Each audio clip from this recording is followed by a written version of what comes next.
পাপ করিলে মনা দোজখে যাইবা, পুণ্যে যাইবা বেহেশত।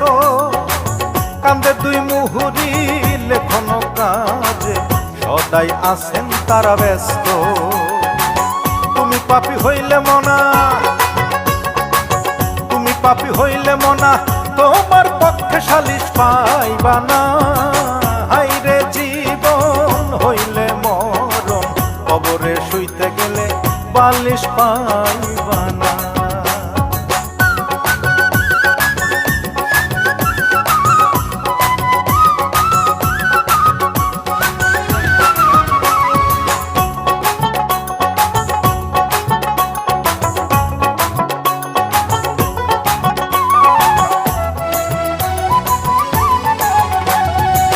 ভাব লাগাইয়া মনা জগতের মধ্যে করলি কতই